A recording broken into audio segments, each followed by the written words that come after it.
Hi, Everett Abrams, the Wizard of Wood. And today I want to talk to you a little bit about cedar and decking. We don't run into much cedar anymore. The only cedar we run into is when we're doing restorations, basically, and doing repairs. That people want to put cedar back down to match the boards that they have. But other than that, there isn't much use for cedar in decking anymore. And just to explain it, I mean, cedar used to look really nice. It's light, soft wood, held up well on decking. These just happen to be stained with our couple of our stain colors. It's our Beach Haven Black, which is kind of a nice stain. You still see the grain through it. But cedar is pretty much done. And the reason being is, to explain it, is we're still getting customers that are saying, hey, I want cedar. And then we tell them the price of the job. And they're like, are you serious? Are you kidding?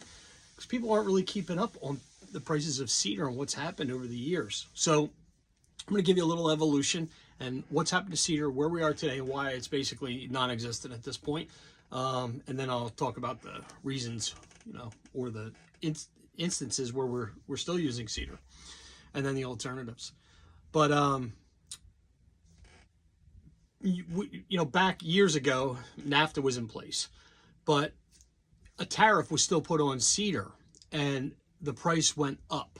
And when the price jumped up, it went up significantly, and it was a lot more than pressure treated pine at the time, and a lot of other wood. But that was the first time it jumped up a little bit. So everybody was like, well, what happened? Why is the price? Well, when you put a 31% tariff on, Canada puts it on the United States, and then the lumber yards, they just add that to that, it's going to jump the price up.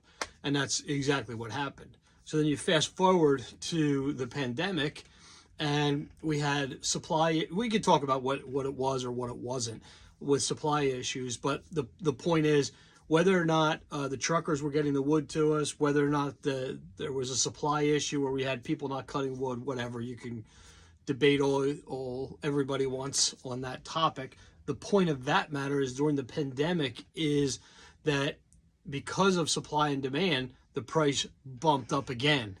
Well, when the price bumped up, we went from like a $2 a linear foot, then the tariff, and we're higher than that, and then we start getting into supply and demand issues with the pandemic, and next thing you know, we're 4, 5, 6. Depends on what you're getting, whether you're getting knotty, clear. Somebody has a clear sided, a clear wood cedar deck.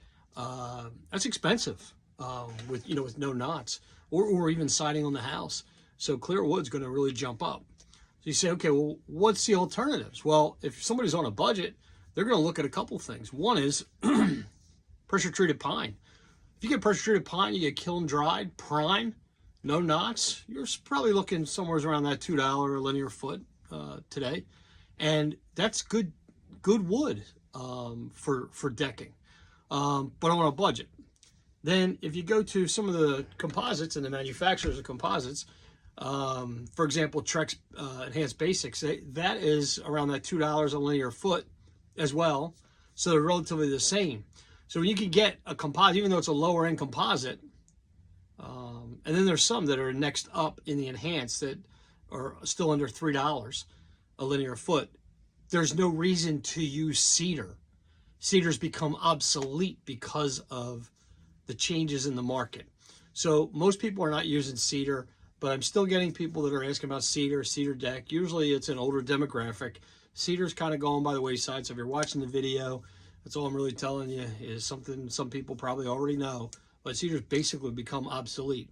Because if you're going to spend those dollars, where you're going to spend the $3, $4, $5, $6, $7 a linear foot on products, whether it's composite, like we went to Trex and we talked about the Lineage or the Signature product lines, they're going to be up there. They're going to be over $6 a linear foot.